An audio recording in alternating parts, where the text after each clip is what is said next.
So the idea was that we draw, of course, after a lunch like that, it's a little hard to project.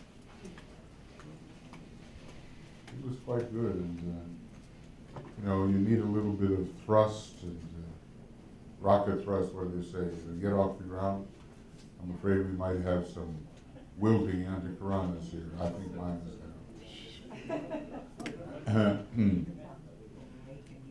it can happen. All right. All right. So let's look at the words of power. I assert the fact of what? What is it all about? Just telling people how it is, or what? What is it intrinsic in a word of power? He says, yeah, in this I assert the fact thing. But you're going to go over that anyway, aren't you? I'm just going through all 7 of them right now, quickly. He basically says, if I can find it, he says basically I assert the fact of the monad, I assert the fact of the triad, I assert the fact of the soul, you know. In other words, all of these things that we theorize about become factually impressive to the first grade type. We turn up, is there any way to turn Francis on? Even though I just turned 70, I guess it's it gets harder all the time.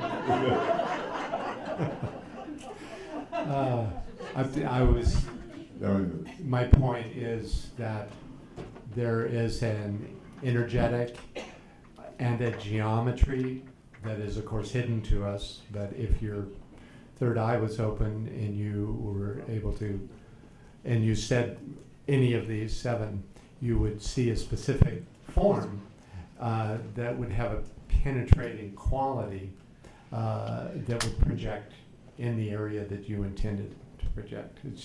It's not just the words. In fact, it's probably the last thing in line is the actual words. But that's what we have to start with to initiate this. Right.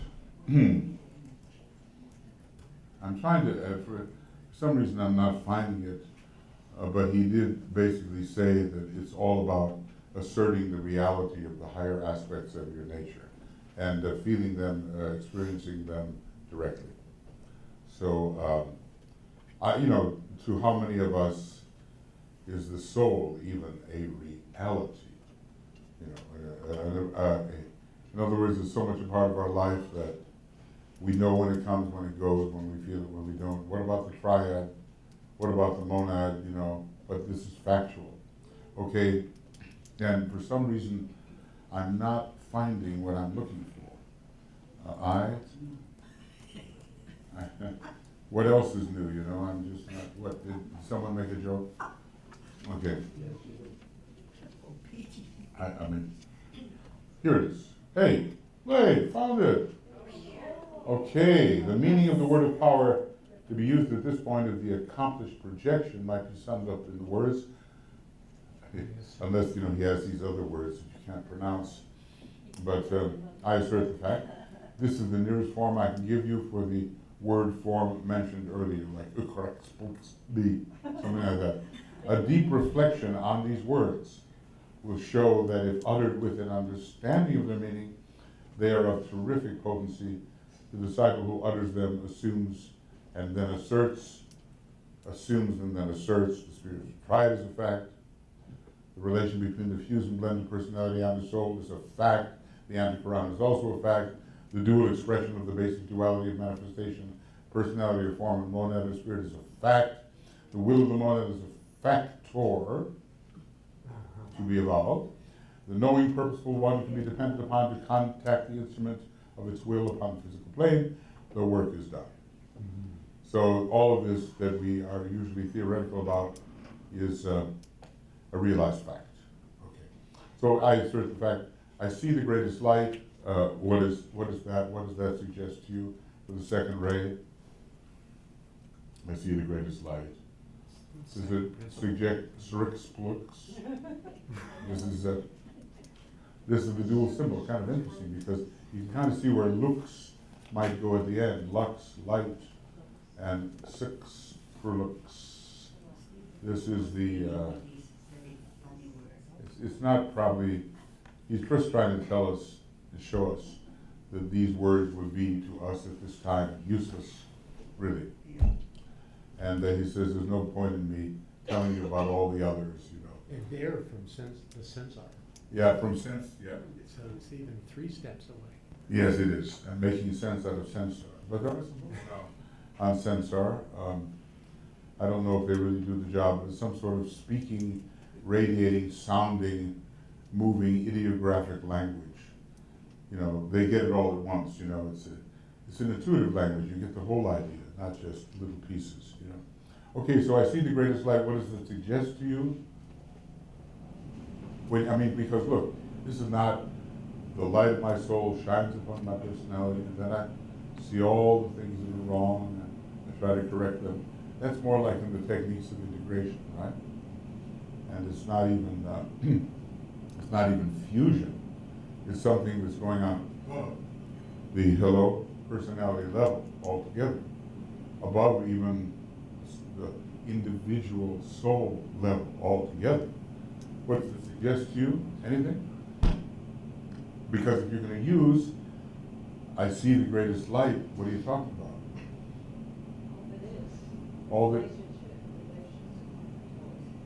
Yeah, and it's, you know, we're told that, well, what for us is the greatest light? Out of Shambhala comes what's called unfettered enlightenment. You know, meaning, look at, the causal body is fettered enlightenment, isn't it? It's fettered, it's confined, it's boxed in. Even the spiritual triad divided into 3 is fettered compared to the monad. Even the monad is fettered compared to the sea of fire and the volatile essence in the sea of fire. So we're always confining the light, aren't we?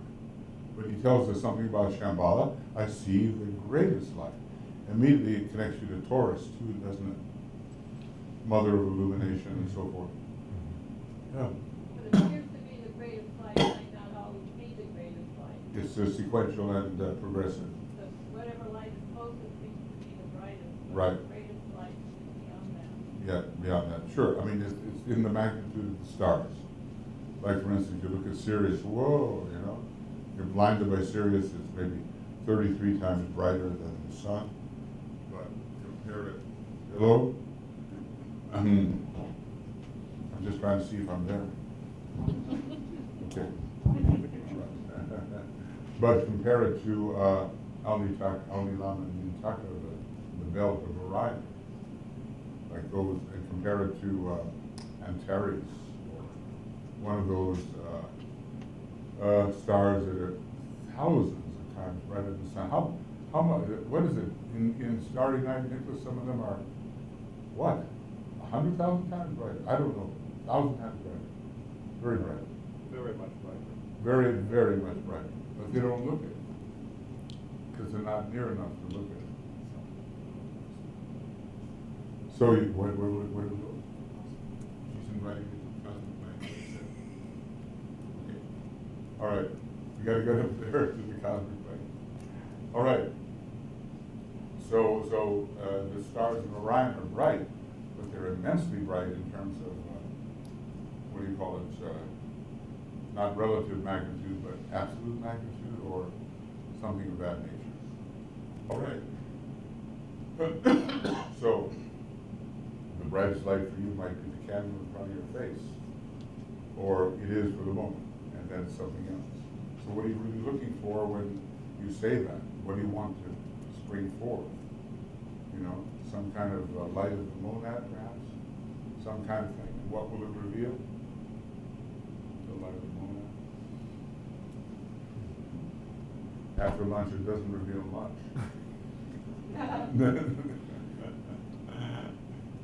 But, you know, perhaps on a higher plane, and you're very close to that plane, you'll see more.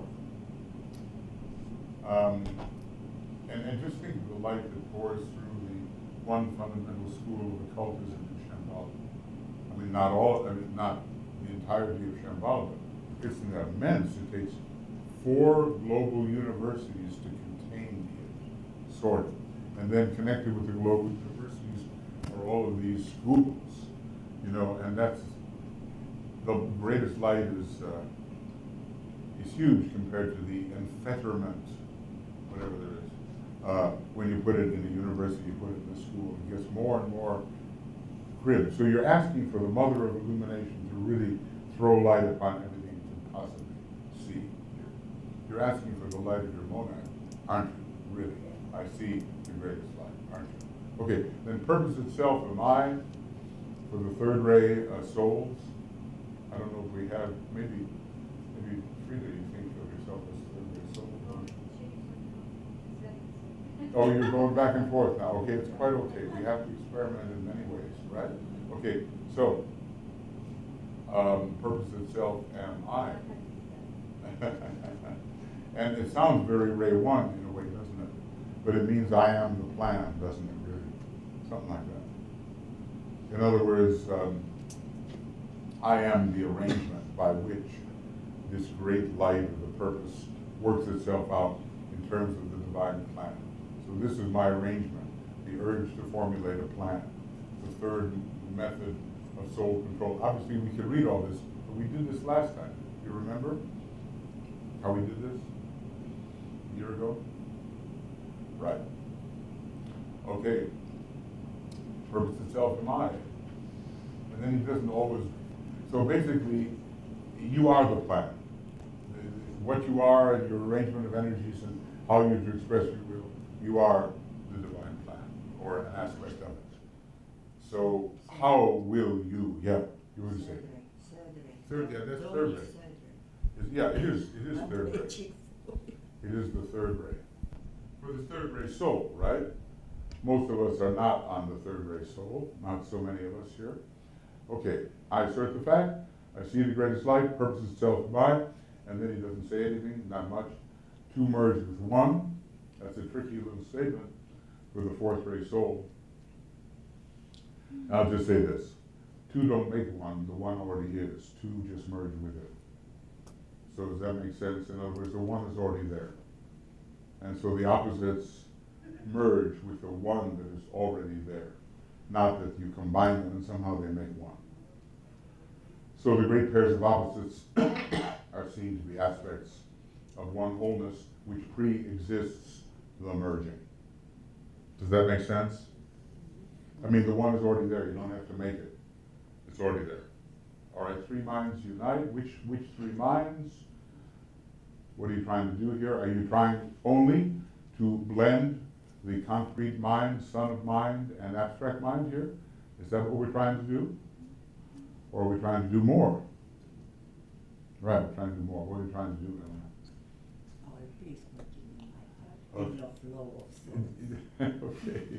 Okay. I'm politely asked to continue, so I will. All right, so we basically, that's all about uniting the concrete mind with the abstract mind with the atmic mind, the lowest level of universal mind. Really, there are five. We worked with a psychologist, some of you remember him, he only died recently at a very advanced age, Robert Gerard, and he used to say 5 minds unite. You know, that was his way of dealing with this particular thing. Well, what's the use of having all these minds unite?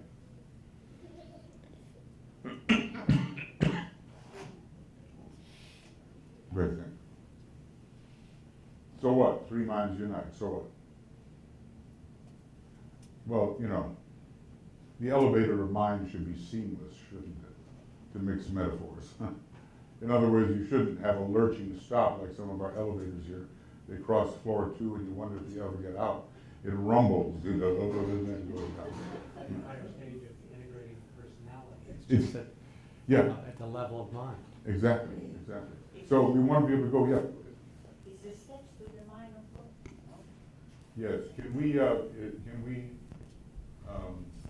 Bob showed us that in fact, yes, that's right. They are the steps to the mind of God. Yeah. Okay, the lowest aspect of the mind of God, we might almost say, is the atmic mind. But the real mind of God, where would it be found?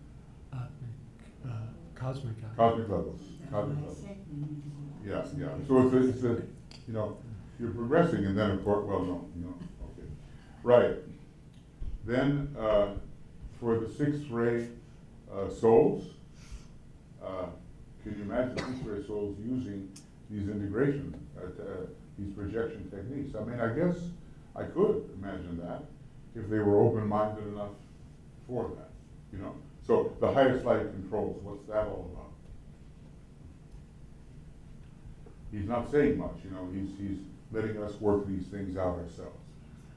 How's that different from I see the greatest light, instead it's the highest light controls? What is that? If you feel that you're largely a sixth ray soul, or?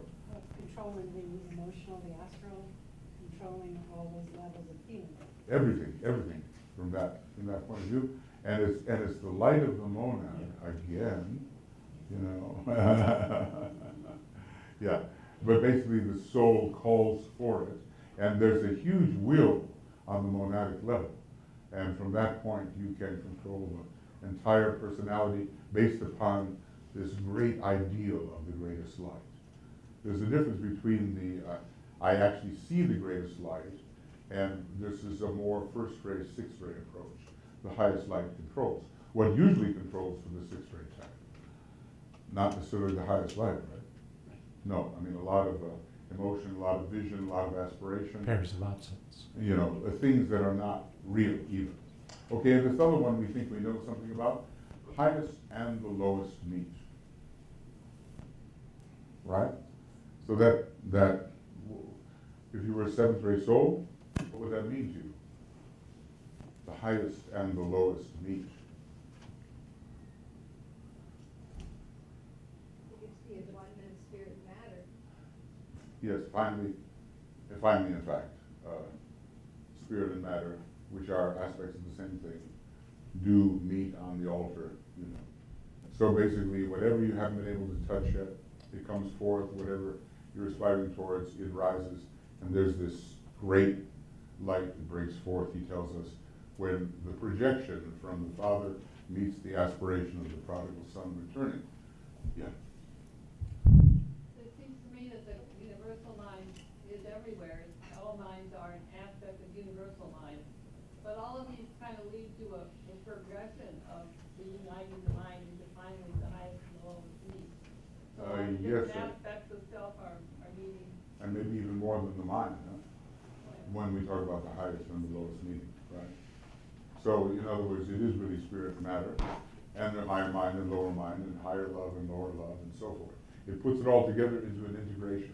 So, let's, Can I make just go ahead, please. one Go ahead. point? Yeah. That when we're talking about antakarana to the monad, the highest, the monad is anchored in the base of spine. The lowest and highest meet the crown and the base on the highest and lowest. It's like a bit like saying Uranus and Pluto meet. Or Pluto more. rules the base of the spine. Right. Uranus rules the entire head center at a certain point. Purpose, and they at the fifth initiation they do meet. But okay, so let's have a little meditation. This will be a chance to catch a quick few winks. I intend to use it that way, and if I'm talking, I'm simply chanting some. Okay. We're just going to briefly go into these things, and then I'll tell you what, I might just ask you to talk about it just a little bit, and I might ask maybe Nicholas. There's nothing like that. It does wake you up after lunch when your name is called, and to take one of the groups, and then I can ask Dwayne, but not immediately. Dwayne has a an appointment on another plane, and I won't interrupt that. And then, all right, so here we go.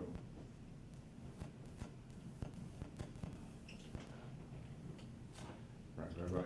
I know this is torture to do this after lunch, but then again, the schedule is out the window, so let's see what happens.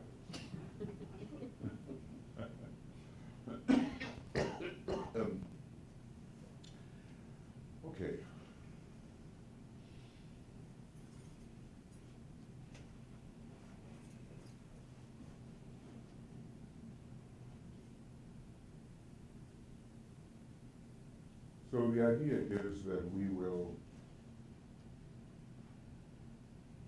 focus in the mind, that part of it that we have some control over, and we'll focus on the highest level of our usual mental capacity,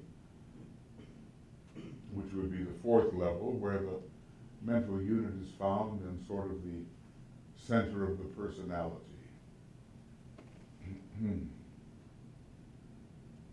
And now you can do this according to your soul ray. You know, some of you here, second ray, at least one person, seventh ray, and some on the first ray, and so forth. You can do it according to your soul ray.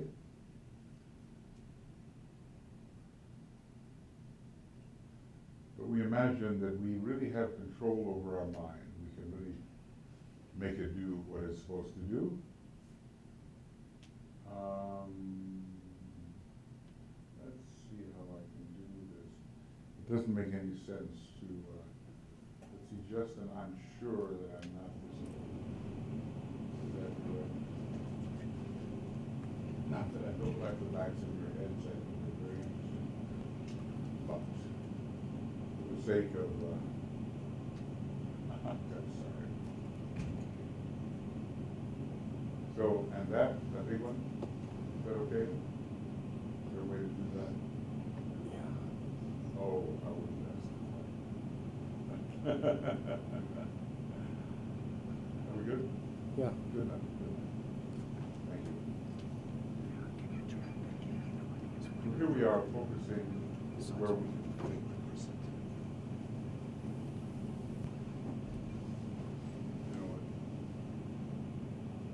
point you can analyze and you can compare and you can put things together and take things apart and so forth. Many, many functions of the concrete mind. But let's... Did something happen? I felt a slight disturbance. Did you notice? It is after lunch, so we're the only some notice. Okay. We will not attribute blame yet.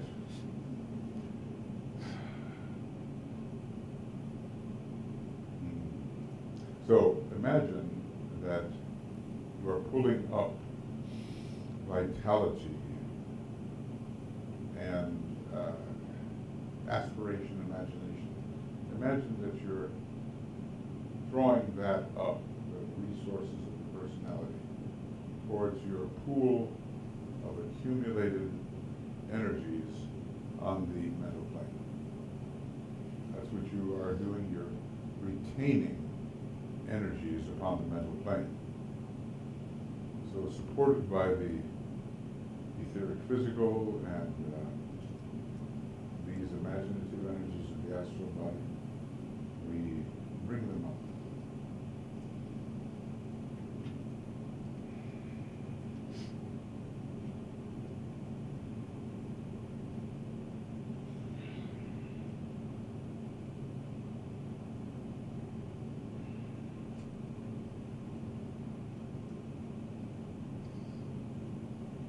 Now, there are more retained energies in the area of the mental unit from which this projection will occur. Now, imagine that we pull in into that same area of retained energies the knowledge of the soul, that which the soul knows. The light of the soul, the light of knowledge of the soul.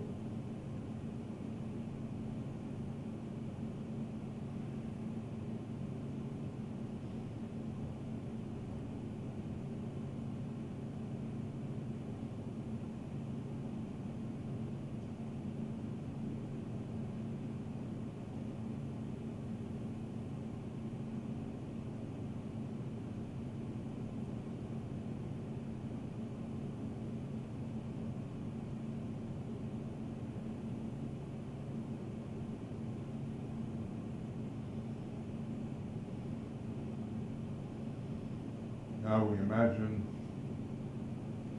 that we pull in to this area of retained energies, the energies of the love petals,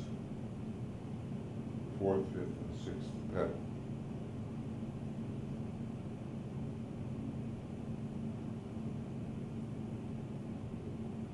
This is where the reflective or reflexive consciousness begins to appear.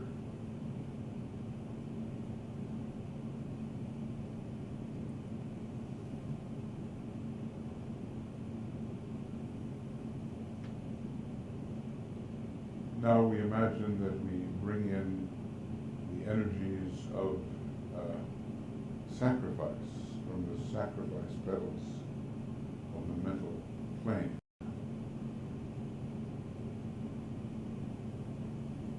All of these are retained on the fourth level of the mental plane.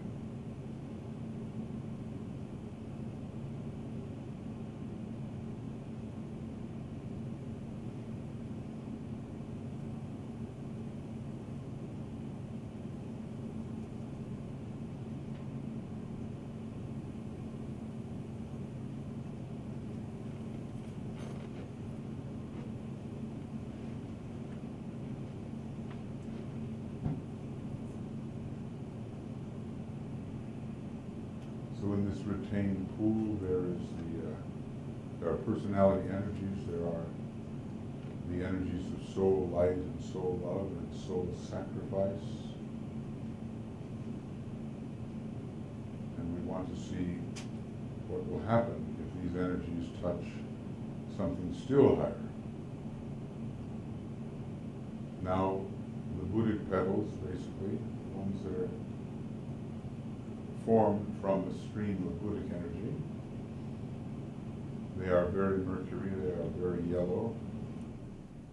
And we imagine that these synthesis petals, that quality of synthesis, is pulled into the retained field.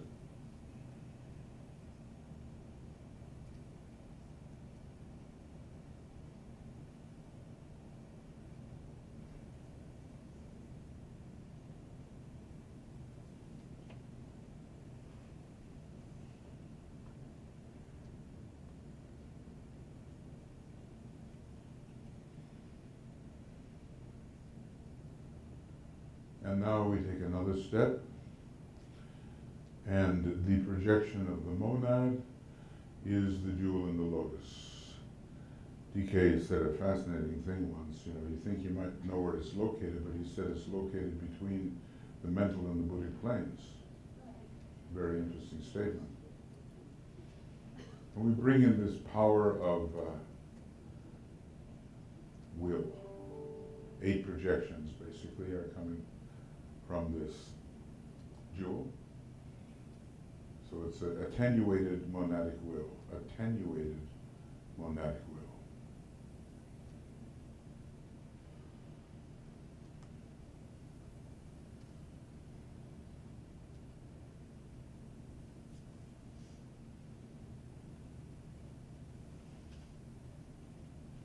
And now you are ready to imagine these points of organization called the permanent atoms of the spiritual triad.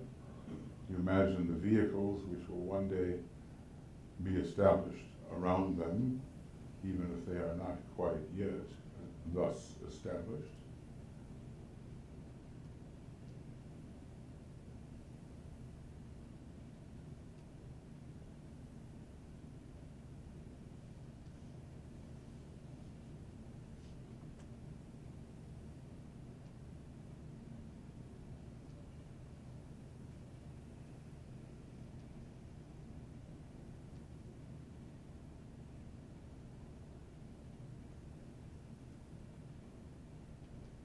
Okay. Now here are all these retained energies, and you're going to imagine from the base of the personality, and especially passing through the astral plane. A bridge is created which has all the colors of the rainbow in it. It passes through the pool of retained energies, as DK calls it, passes onward and upward if you want to use the vertical imagery, which seems convenient anyway.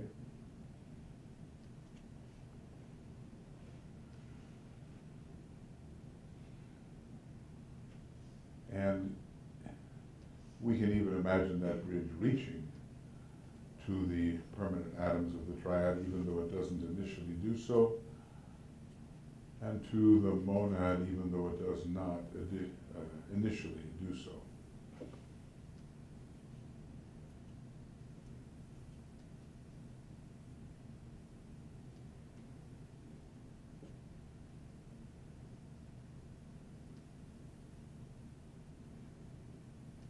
And now we're going to select two rays in this stream. One of them is the ray of our soul, and the other the ray of our personality, and we can let those two rays stand forth in some kind of weaving or arrangement that seems right to us. You know how it goes. We can use ray 1 red, ray 2 indigo, ray 3 green, ray 4 yellow, ray 5 orange, ray 6 silvery rose, sometimes light blue, ray 7 violet.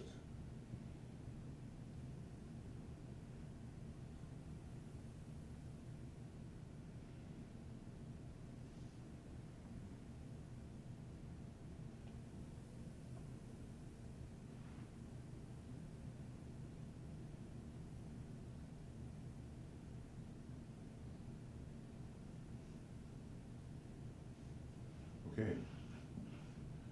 Now you're going to use your word of power. And you're going to see your dual stream of personality and soul energy light up. Or perhaps you want to use the rapier-like alignment of white light. You know how it is, I assert the fact, ray 1, I see the greatest light, ray 2, purpose itself am I, ray 3.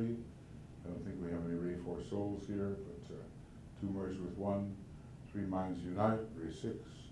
The highest light controls, ray 7, the highest and the lowest meet. So we'll keep the Om going as inwardly you pronounce the appropriate word of power for your soul ray.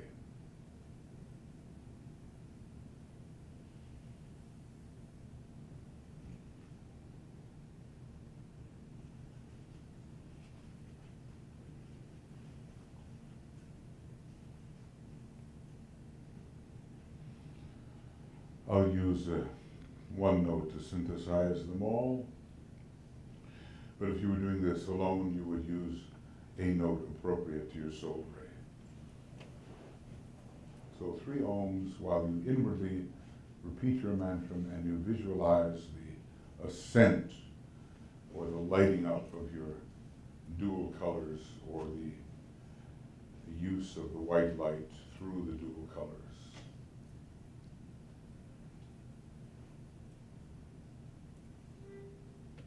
Pay close attention to what may happen.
one more Om.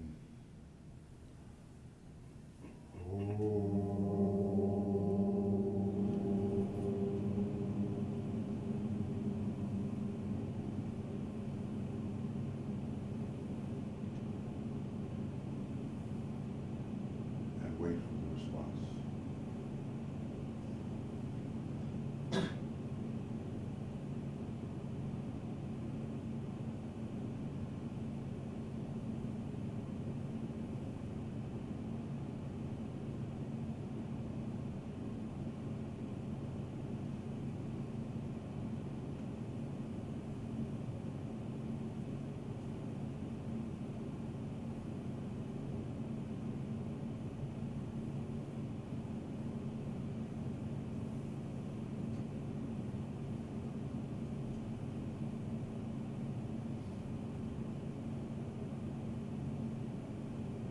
And on the basis of whatever feeling or impression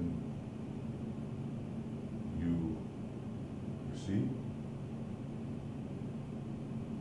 imagine a piece of knowledge or information or an insight or a perspective, something conveyed to you that you can put into words.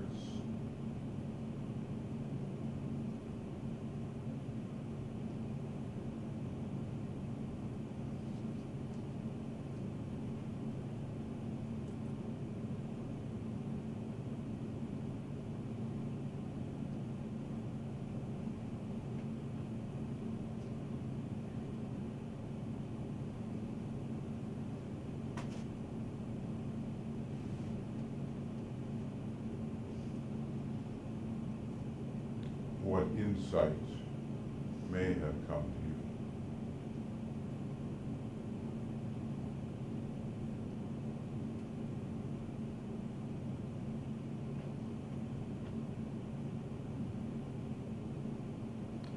And if an insight has been formulated into a sentence or a mantra, repeat it interiorly 3 times.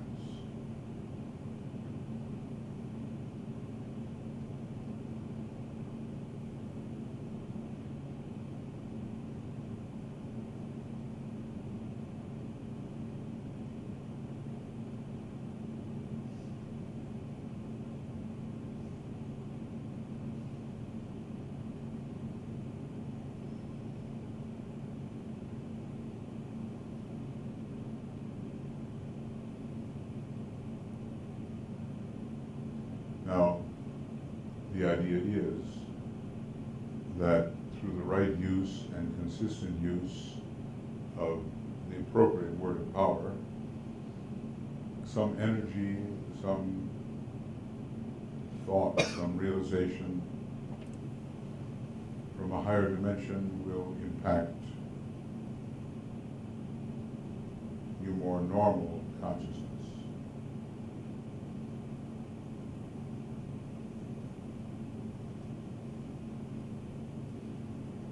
And in a way, it's a very Gemini thing, it's a very Mercury thing. You send up an invocation and an evocation results, and it can change your life process. So reconfirm for yourself the direction of the content of the returning stream.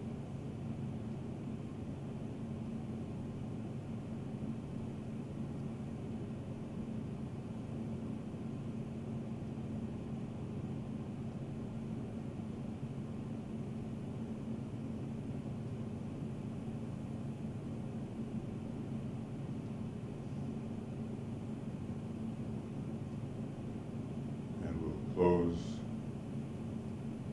this little visualization with an Om.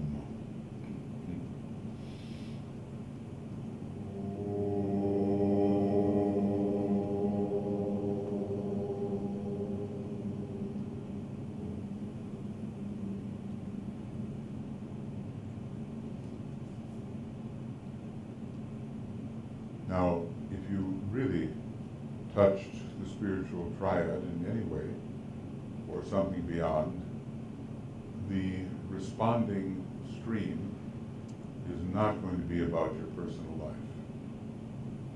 It's not going to be about you as an individual. It's going to be about the divine plan or the divine purpose. We have to learn to think in bigger terms. So what I'd like to ask you to do for just maybe, not a long time, we spent quite a bit of time earlier reviewing, but just get into 3 groups. And here, Nicholas, can I request your assistance as you, well, I'm requesting it anyway.